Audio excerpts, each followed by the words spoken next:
Assalamualaikum dan salam sejahtera. Hari ini kita akan sambung dengan topik yang kedua. Okay, sebelum tu saya nak tunjukkan survey yang saya minta kamu jawab di dalam kelas yang lepas. Okay, daripada 12 orang yang jawab, tak apa, tapi daripada 12 orang yang jawab tu saya dapati ada 2 orang yang mempunyai masalah internet lah. Okay, yang lain okay, so far okay. Okay, then kepada method yang kita prefer, okay, FOC kita, okay, daripada yang survey yang kita buat, okay, 9 orang menjawab memerlukan prefer pre-record lecture on YouTube, dan 8 orang menyatakan sama ada Google Meet atau Zoom, dan chat platform sama ada WhatsApp atau Telegram lah, di mana sekarang kita guna Telegram. Okay, yang lain online activities dan Facebook atau YouTube lah. Okay, so daripada yang ni saya dapati ramai yang prefer untuk pre-record, then seterusnya Google Meet dan communication with Telegram lah. Okay, dan seterusnya yang lain. Okay, so daripada survey ni saya buat keputusan untuk kita pelbagaikan lah. Okay, sekejap kita akan buat Google Meet, dan macam hari ni saya buat pre-record lah untuk lecture, dan dari masa ke semasa saya akan update lah. Okay, so kita akan masuk chapter yang kedua lah untuk hari ni.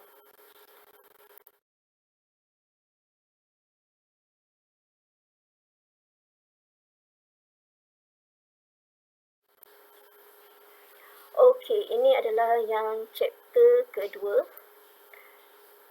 mana chapter kedua adalah melibatkan performance of static and dynamic characteristic and measurement and instrumentation. Dan dalam lecture ini kita expectation adalah student are able to explain the differences between the static and dynamic characteristic, then boleh listkan the static and dynamic characteristic in case kita tanya soalan. Okay, soalan list the differences and the static and dynamic characteristic of the instrument. Okay, so kita akan tengok introduction, the static and dynamic characteristic. Okay, so apakah performance characteristic? Okay, so karakteristik ini adalah menunjukkan performance of instrument. Okay, basically ada 2 basic karakteristik, iaitu satu adalah static, di mana static ini tidak bergantung kepada masa dan dynamic adalah yang bergantung kepada masa dan berubah mengikut masa. Okay, basically topik ni banyak pada teori lah, so kita akan go through, then tak berapa banyak calculation sangat lah, di mana calculation nanti saya akan tunjukkan sedikit untuk kita lakukan di dalam praktikal nanti. Okay, so ini adalah static characteristics, accuracy, precision, sensitivity, linearity, resolution, repeatability, range, tolerance dan hysteresis. So, apakah accuracy? So, accuracy ni adalah degree of exactness ataupun closeness of the measurement compare dengan desired value ataupun yang value yang kita expect. So, itu adalah accuracy. Manakala precision, apakah precise? Okay, selalu orang kata precision engineer, di mana precision adalah a measure of consistency or repeatability of measurement, di mana kita bila kita membuat reading tu dia tidak jauh berbeza. So if a degree of closeness of reading with the previous reading, so dia akan tunjuk dia is precise lah. Okay, So next adalah kita tengok apa, kadang-kadang kita kalau tanya apakah accuracy, apakah precision.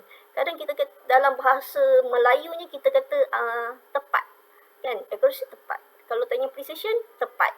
So kalau bahasa Melayu macam kita kata sama, tapi sebenarnya dia tak samalah. Okay, kalau measurement itu close to each other, itu adalah precise.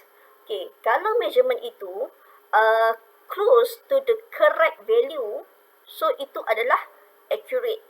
So kalau kita membuat pengukuran,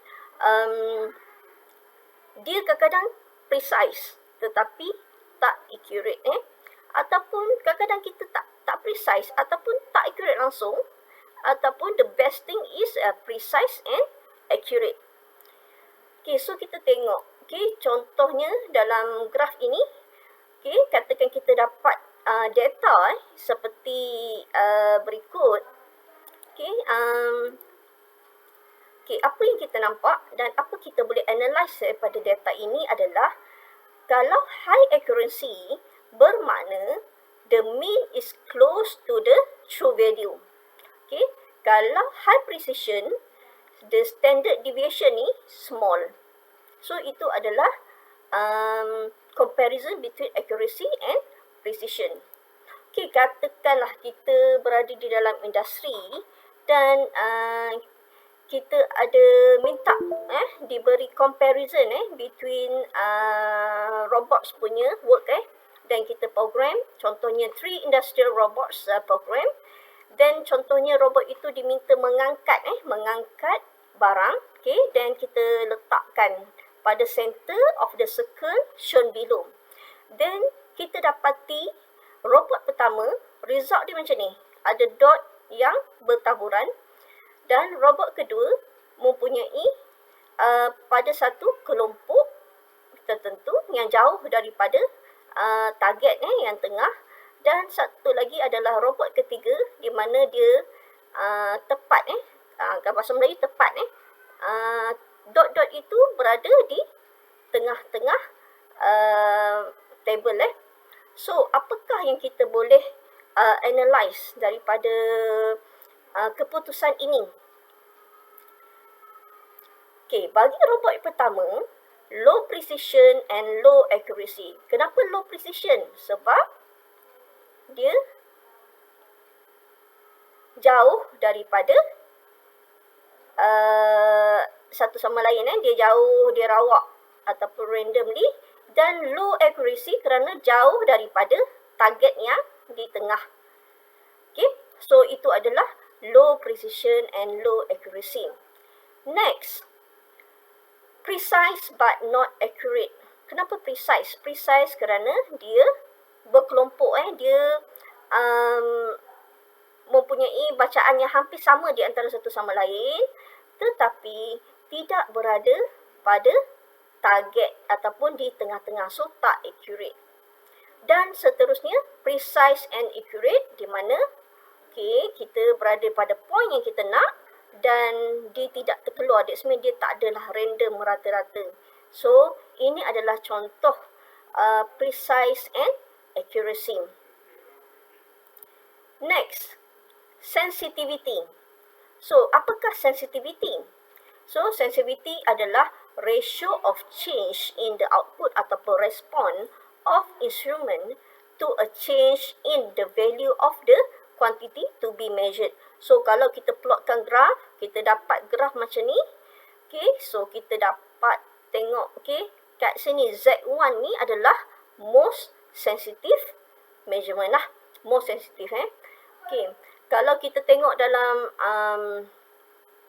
kehidupan seharian tahu tak yang tu ada satu pokok, nama pokok semalu kalau kita sentuh dia akan memberi respon so dia very sensitive. Okay, so dalam measurement ni kita bergantung kepada instrumen yang kita gunakan, contohnya sensor jadi dia bergantung kepada apa yang kita nak measure. Adakah kita nak sesuatu bacaan tu mesti sensitif ataupun tidak semestinya sensitif. So itu akan kita pilih berdasarkan apakah yang kita nak measure ataupun kita nak ukur. Dan seterusnya linearity. So kita tahu linearity itu adalah straight line lah, di mana the ability to give the input characteristic symmetrically dan linearity. So dia straight line. So kalau instrumen itu dikatakan linear, kalau ada increment in input and output, so dia adalah constant lah dalam sesuatu range. Then so ini adalah equation for linearity. So ini adalah Y sama dengan mx tampul C. Y adalah output of transducer, then X is input, M is a slope ataupun kalau kita belajar control tu adalah transfer function, dan C adalah offset. Next is resolution, di mana resolution ini adalah refer kepada a very small change in the input value, so it doesn't affect the output value of an instrumentation. So this will continues until both the increment value and output value exceed the threshold value. So pertambahan ataupun the increment ni dikenali sebagai resolution. So kalau kita tengok gambar lah, kita boleh tahu kan yang mana satu resolution yang tinggi, yang mana satu resolution yang rendah. Ini in term of gambar lah kalau kita tengok. Tapi dari segi pengukuran pula, kita boleh tengok contohnya kalau kita menggunakan digital measuring system. Kalau kita tengok ini contohnya kita ada oscilloscope lah. Oscilloscope, katakan oscilloscope itu mempunyai 8 bit AD converter, then katakan sensitivity dia kita set 100 mV per division ni, then the number of division is 8. 8. Jadi kita boleh kira the total range ni, kita kalilah 100 kali 8, kita dapat 800 mV. So bagaimana kita nak kira resolution dia? So resolution kita perlu dibahagikan dengan yang 8 bit tu. So 8 bit tu represent, sebab bila kita tengok dalam bentuk digital ni, dia dalam binary code lah. So dia adalah 256, dan kita akan dapat resolution in term of volt adalah 3125 mV. So ini kalau kita guna digital lah, digital measuring. Bagaimana kalau kita guna analog? So analog ni selalunya kita akan bergantung pada observer lah yang melihat kan, bila kita control moving coil meter, atau kita pusing-pusing-pusing tu kan, ataupun dia bergantung kepada bearing of needle. So itu adalah kita nak tengok resolution lah. Contohnya macam ni, kita measure dan kita ada accuracy. So senggatan-senggatan ni adalah menunjukkan resolution. Is repeatability.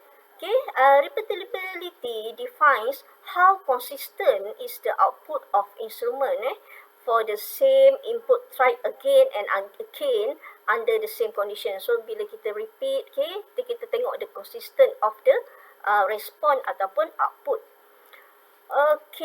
Range. Range kita tahu dia adalah the left extreme and the right extreme values di mana kita ada range minimum dan maximum value.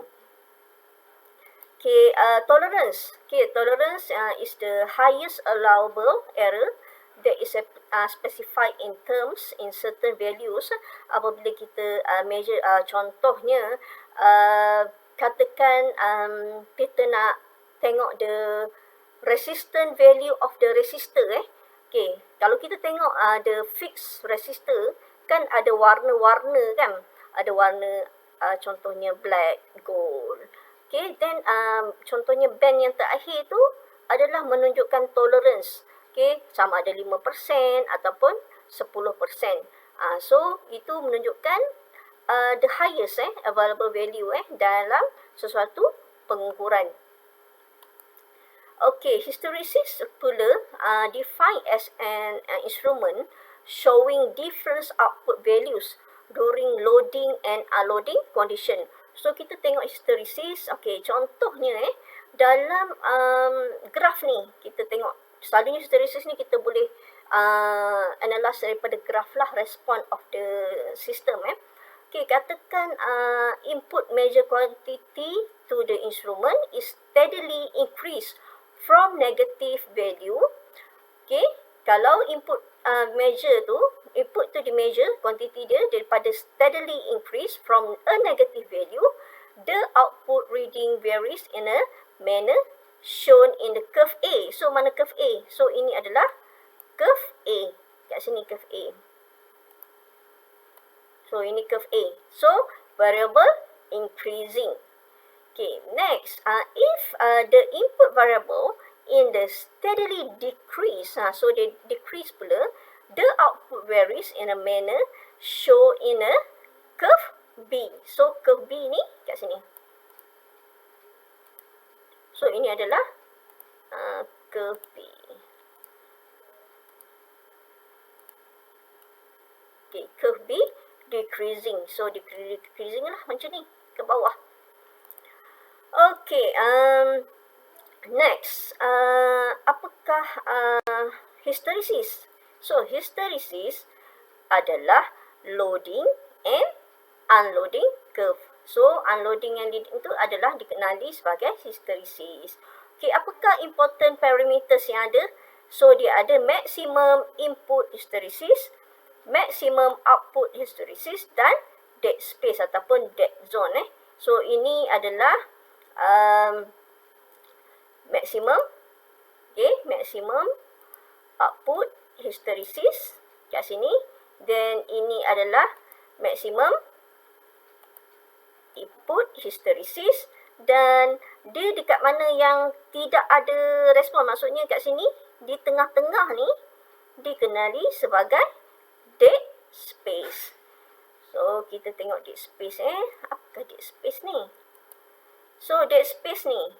Okay, dead space adalah range of different input values over with which there is no change in the output value. So, kalau tak ada perubahan apa-apa. So, kalau macam ni kita ada nampak, oh macam ni sama naik ataupun turun.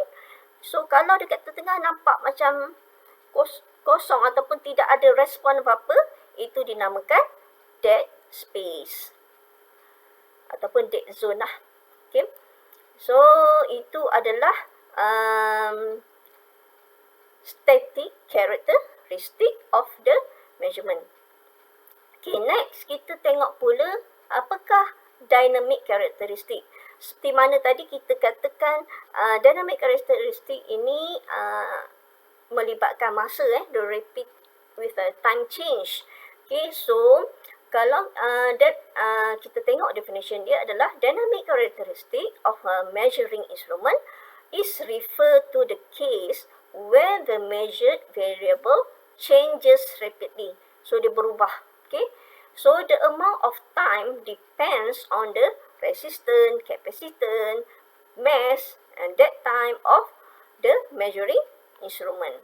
So most common variation kalau kita nak measure kita akan menggunakan sama ada step response atau step input ataupun linear ataupun ramp. Then sinusoidal change. Kalau kita nak check lah dalam measurement lah, ini yang biasa digunakan. Okay, tapi ada juga yang cara lain sama ada dia menggunakan sawtooth ke dan apa lagi triangle dan sebagainya. So, ini adalah dynamic characteristic di mana speed of response and response time. Okay, berkaitan dengan response. Kemudian lag, okay, fidelity dan dynamic error. Okay, so dalam 4 part tu dia terbagi kepada dua pula, sama ada dia desirable ataupun undesirable. So, untuk desirable adalah speed of response and response time. Dan fidelity, then undesirable is a lag and dynamic error. Okay, apakah speed of response and response of time? Speed of response is defined as the rapidity with which an instrument or measurement system responds to changes in measured quality. Okay, bagaimana dia respon lah. Cepat dia respon ataupun lambat lah. Kemudian respon time, okay, masa yang diperlukan by instrument or system to settle to its final steady position after the application of the input. Okay, next, fidelity. Fidelity is defined as the ability of the system to reproduce the output in the same form as the input. So, ideally, kalau sistem itu mempunyai 100% fidelity, okay, the output should appear in the same as the input, then so tak ada lagi lah distortion produced in the signal by the system. Then lag. Apakah lag? Lag, so kita tahu dia lag tu delay lah, lambat kan, selalu lag yang kita, internet lag. So dia adalah delay in the response of an instrument to a change in the measured quantity. So dinamakan measuring lag. So kalau ikutkan measuring lag ni ada dua jenis lah type, iaitu satu adalah retardation type, iaitu measuring lag tu respond begin immediately after a change in a measured quantity has occurred. Okay, dia immediately kita tengok. Dan satu lagi adalah time delay, di mana time delay ini adalah measuring lag bila kita respond after berlakunya dead zone. So ada dead zone, then kita measure the respond. So itu adalah lag. Then seterusnya adalah dynamic error, di mana dynamic error is difference between the true value, okay, of the quantity with time and the value indicated by the instrument if no static error is assumed lah. Okay. So itu adalah dynamic characteristic of the measurement. Then error. So kita bila sebut error, okay, saya dekat sini saya tunjukkan error secara general di mana error ini terbahagi pada dua lah, di mana kalau error yang melibatkan masa, yang tidak melibatkan masa, dinamakan static error lah, di mana static error is defined as the difference between the measured value and the true value ataupun desired value lah. Okay. So itu adalah error tanpa kita tengok masa ke apa semua, tak ada. Okay. Next is a dynamic error, di mana dynamic error is a difference between a true value of the quantity changing with time and the value indicated by the instrument if no static error is assumed. Ini dah diterangkan tadi lah di dalam dynamic error ataupun the dynamic characteristic lah. Dan okay, ini adalah error, okay, secara general. Okay, ada 3 jenis, iaitu gross error ataupun human error, then systematic error, random error. So saya letakkan secara general, cuma kita bila kita nak analyse, kita kena tahu sama ada dia adalah time dependent ataupun time independent. So kalau dia tidak bergantung kepada masa, dia adalah static error. Kalau dia bergantung kepada masa, so dia adalah dynamic error. So kalau kita tengok satu-satu apakah error in a measurement. Okay, gross error ni disebabkan human mistake lah, di mana bila kita membaca ataupun use the instrument, okay, kita ada melakukan mistake. Okay, then ini kita tak boleh nak eliminate lah sebab people do mistake, tapi kita boleh minimize. Okay, minimize ni kita boleh buat banyak kali bacaan atau kita perlu check cara penggunaan yang betul, okay, dan sebagainya. Next adalah systematic error. Okay, so systematic error ni sama ada the shortcoming of the instrument, okay, sama ada defective ke ataupun rosak ke, tak calibrate ke, dan sebagainya.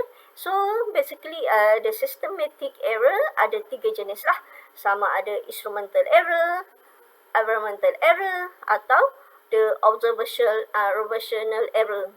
So dia ada 3 jenis. Dan kalau kita tengokkan instrumental error, error ni adalah sama ada disebabkan mechanical structure lah. Sama ada daripada instrumen itu, macam ada friction, bearing friction, ataupun spring tension itu ada irregular, ataupun spring tu perlu diganti dan sebagainya, kita tak guna. So bagaimanakah kita nak avoid? Kalau kita nak avoid, kita kenalah select a suitable instrument. Kalau kita nak measurement sesuatu, kita kena select yang betul lah, sesuai lah. Then contohnya lah, katakanlah kita nak mengukur, kita nak timbang jisim emas, contohnya lah emas. Kita tahu emas ni dia sangat memerlukan very significant figures. So kalau even the 0.01 pun dah ada tunjuk nilai tertentu yang berbeza. Kita tak boleh nak guna the same scale dengan kita menimbang yang kita guna timbang kita, berat badan kita. Tak boleh kan? So kita kena pilih menggunakan instrumen yang betul. Contohnya emas itu beratnya 1.29 gram contohnya lah. Kalau kita pakai penimbang biasa, mungkin kita akan boleh baca 1.2 sahaja. So 0.9 tu sebenarnya masih lagi significant. Then seterusnya adalah apply correction factor by determining the instrumental error. Dan yang penting adalah kita kena calibrate lah. Kita kena calibrate the instrument based on standard yang ditetapkan.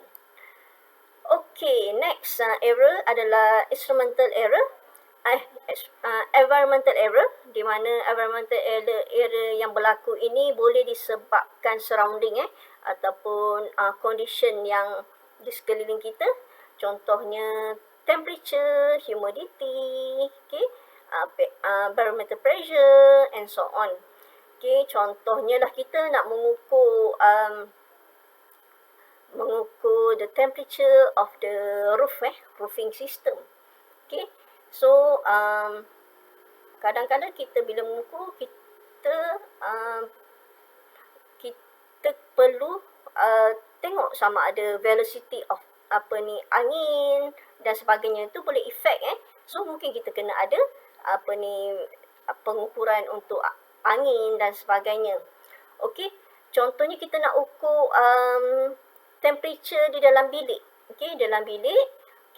So kalau katakan kita nak ukur temperature bilik, kita kena check sama ada bilik itu yang tidak ada kipas ke, tidak ada air condition dan sebagainya.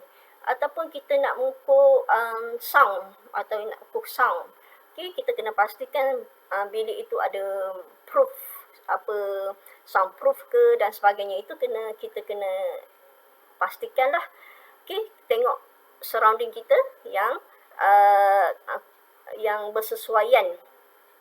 Dan ada juga yang error yang menggunakan magnetic shield lah.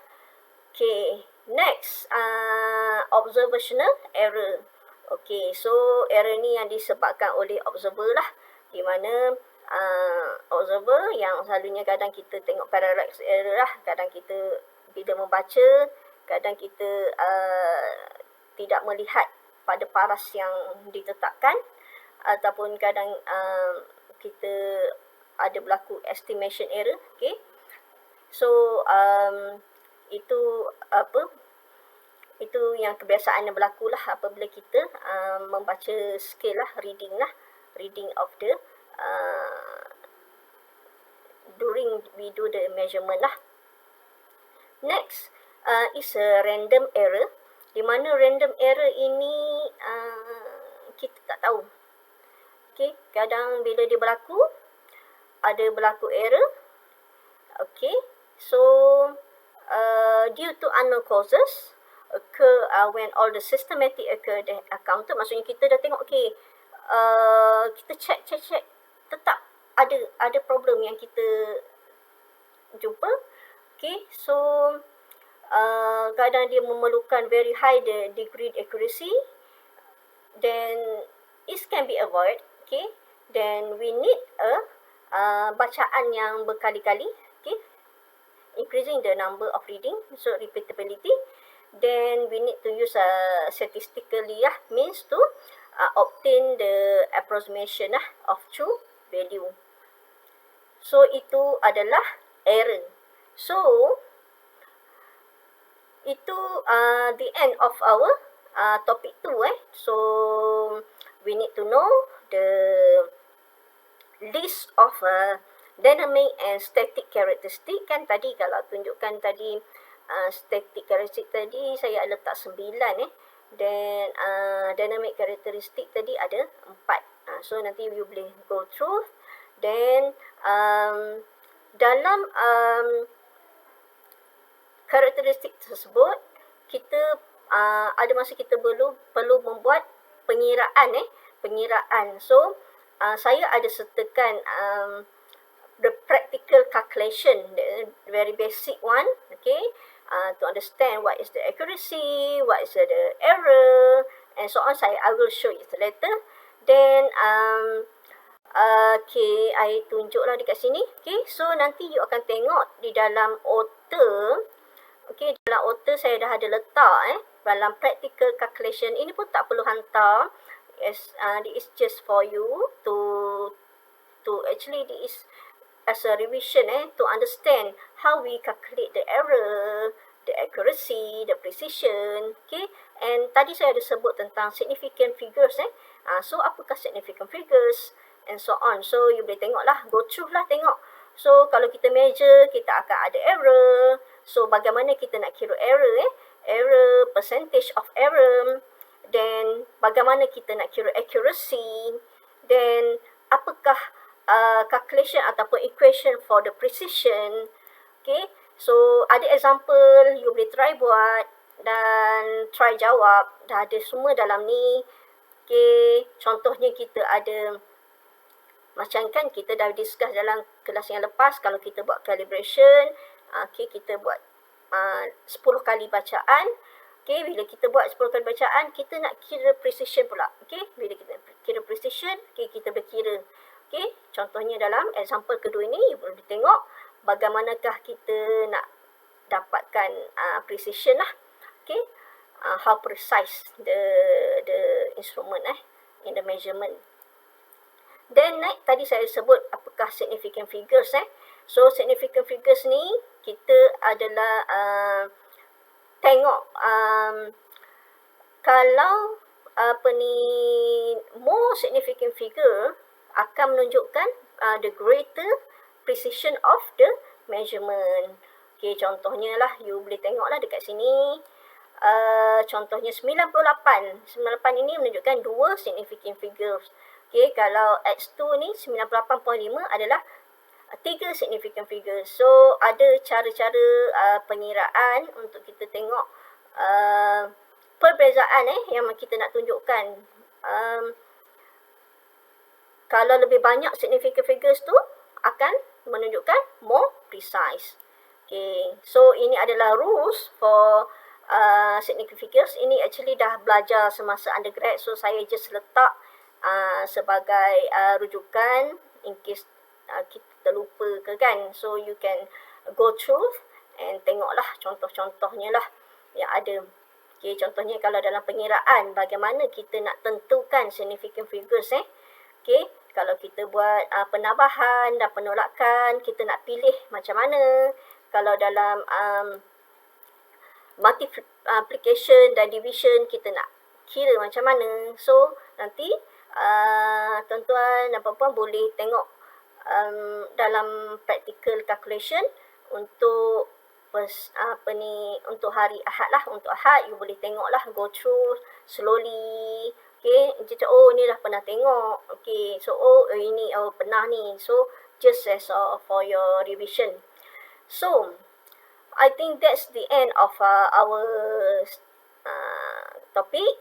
Then untuk Ahad you can go through the document.